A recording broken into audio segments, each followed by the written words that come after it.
dia que meu professor do colégio duvidou do meu diagnóstico. Olá, pra você que não me conhece, me chamo Larissa Liz e eu produzo conteúdos pra essa rede. E hoje eu vim contar essa história pra vocês. O ano era 2014 e eu estava no terceiro ano do ensino médio e o vestibular era junto. E por conta disso a gente tinha 3 biologias diferentes. Biologia anatômica, biologia genética e uma outra biologia que eu não lembro o nome. Foi professor de biologia genética. Ele estava lá bem de boa falando sobre o gene recessivo e dominante, como que as doenças passavam assim, né, de geração em geração, geneticamente. Foi aí que o bonito falou de duas doenças que normalmente, em sua grande maioria das vezes, só os homens têm e que ele nunca ouviu falar de mulher ter. Que foram as doenças de hemofilia e doença de von Willebrand.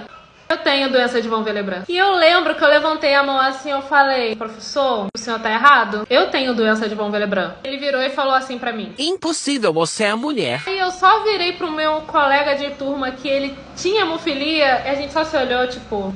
Falei, não, professor, eu tenho a doença de von Willebrand. E esse meu colega de turma também falou, minha mãe tem hemofilia. E ele continuou falando, Impossível mulher ter doença de von Willebrand e hemofilia. Os diagnósticos estão completamente errados. na época eu andava sempre comigo, até hoje eu ando na minha carteira, a minha carteirinha do Hemorrio, que tá lá o meu nome completo, a minha fotinho e escrito doença de von Willebrand. Eu mostrei pra ele, eu dei minha carteirinha pra ele e ele viu e falou. Isso daqui tá completamente errado. Erraram muito no seu diagnóstico. Eu respirei fundo e falei, professor, eu sou diagnosticada com essa doença desde que eu tenho 4 anos. Você acha mesmo que o maior hospital referência em doenças hematológicas do nosso país, principalmente do nosso estado, errou no meu diagnóstico? Aí ele simplesmente virou pra mim e falou, Sua mãe tem a doença? aí eu falei, não, mas ela carrega o gene da doença, porque meu avô tinha. Não satisfeito, ele ainda perguntou. Seu pai então tem a doença, né? Aí eu falei, não, professor, meu pai não tinha doença e a família do meu pai não tinha históricos de doenças hematológicas, tirando a leucemia. Mas fora isso, nenhuma. Ele continua incrédulo, falando que era impossível eu ter doença de von Willebrand. Sendo que eu tenho exames que comprovam que eu tinha doença. Então, tipo,